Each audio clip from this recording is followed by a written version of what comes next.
Halo sahabat IKN, pada kesempatan ini kita akan membahas sebuah topik yang penting sekaligus hangat. Bagaimana gaya kepemimpinan politik Joko Widodo membentuk arah politik partai baru dengan fokus pada fenomena Partai Solidaritas Indonesia. Kita akan mengurai isu ini dengan pendekatan analitis dan referensi para pakar pada politik tanah air. Mengapa ini penting?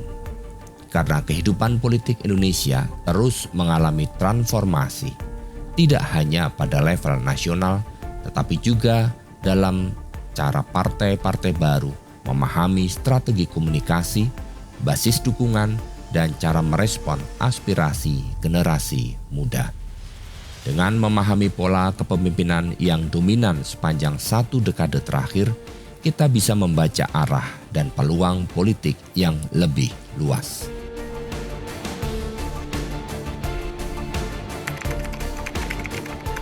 Kita masuk pada bagian pertama, gaya kepemimpinan Joko Widodo dalam ringkasan analitis. Para analisis politik sering melihat kepemimpinan Jokowi sebagai gabungan teknokratis, pragmatisme, dan komunikasi langsung kepada publik. Dalam banyak kesempatan, Jokowi dikenal mampu menghadirkan citra presiden yang dekat dengan rakyat, yang memanfaatkan logika kerja nyata, pembangunan infrastruktur, kebijakan bantuan sosial, serta pendekatan sederhana namun efektif dalam publikasi kebijakan. Menurut Dr. Wijaya, seorang pakar ilmu politik, gaya ini bukan hanya populisme dalam terminologi biasa, melainkan populisme yang berbasis pada kerja nyata.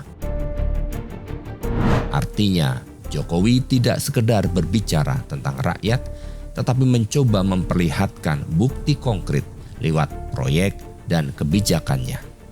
Ini membuat narasi politiknya mudah dipahami dan cepat menyebar di kalangan publik luas, termasuk melalui media sosial.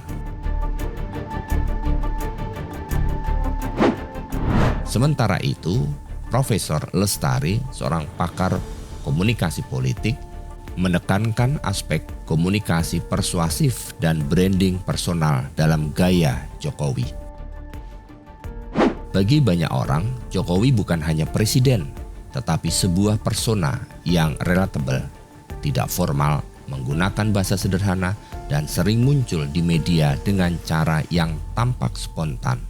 Hal ini memberi efek yang kuat dalam membentuk persepsi publik terhadap sosok pemimpin modern Indonesia.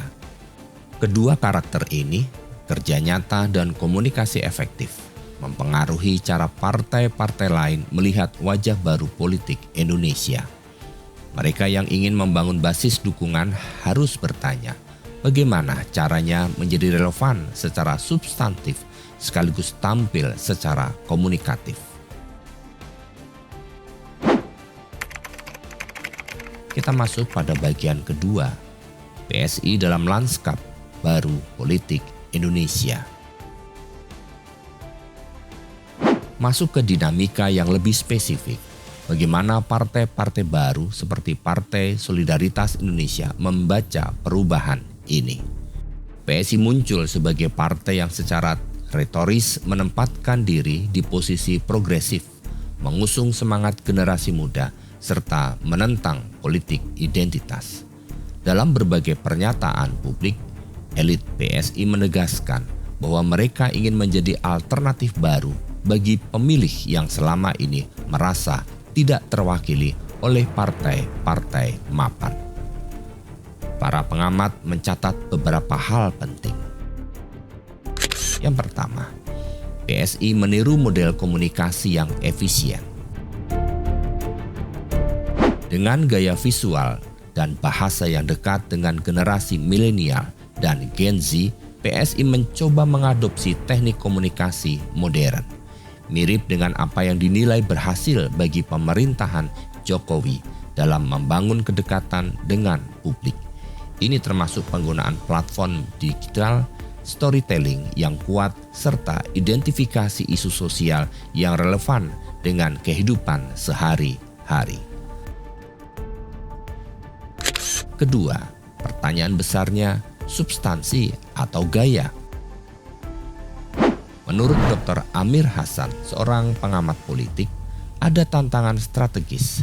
Apakah retorika progresif dan komunikasi kreatif ini dipadu dengan kebijakan politik yang jelas dan konsisten? Karena publik modern, meskipun sensitif terhadap gaya, tetap menuntut kebijakan yang konkret dan dapat dirasakan manfaatnya dalam kehidupan nyata. Ketiga, menghadapi kritik dan keterserapan sosial. PSI juga menuai kritik, terutama terkait persepsi bahwa mereka terlalu fokus pada aspek simbolik dan belum memiliki rekam jejak legislatif yang kuat.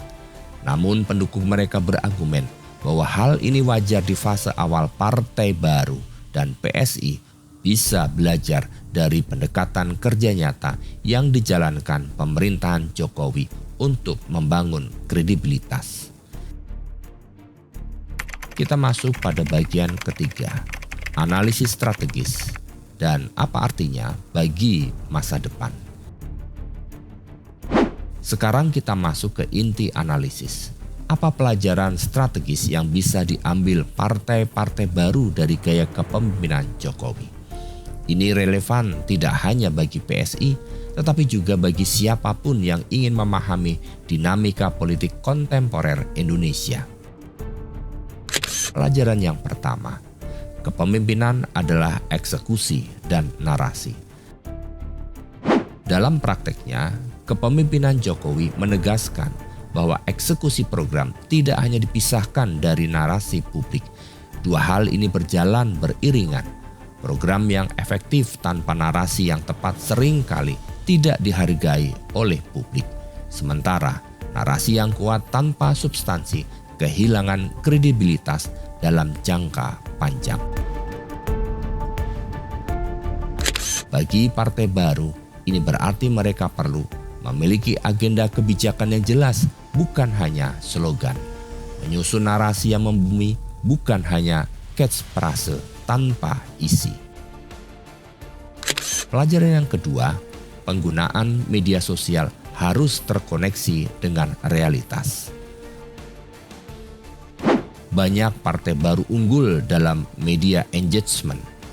Namun engagement itu sendiri harus berdampak nyata pada perilaku politik pemilih.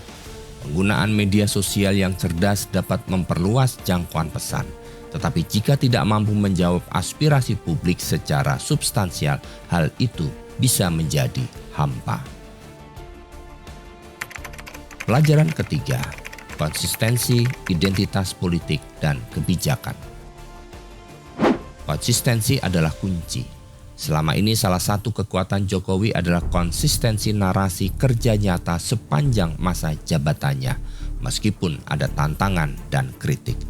Partai baru yang cepat beradaptasi secara ideologis maupun yang terlalu sering berganti fokus beresiko akan kehilangan kepercayaan publik. Akhirnya, kita bisa mengatakan bahwa arah politik Indonesia pasca era Jokowi akan sangat dipengaruhi oleh cara partai-partai baru membaca gaya kepemimpinan yang telah terbentuk. Model kepemimpinan yang menekankan kerja nyata dan komunikasi efektif telah memberi ruang kepada politik baru untuk berpikir lebih kreatif dan strategis. Bagi PSI, tantangan strategis bukan semata meniru gaya, tetapi menemukan keseimbangan antara substansi dan narasi. Publik saat ini makin kritis. Mereka menghargai gaya yang menarik, tetapi keputusan politik mereka tetap didasarkan pada hasil yang dirasakan dan kejelasan kebijakan. Demikian episode kita hari ini. Semoga analisis ini memberi wawasan baru bagi para sahabat yang ingin memahami bukan hanya fenomena, tetapi logika di balik dinamika politik Indonesia masa kini. Terima kasih telah mendengarkan podcast Ikatan Kristen Nusantara. Sampai jumpa di episode berikutnya.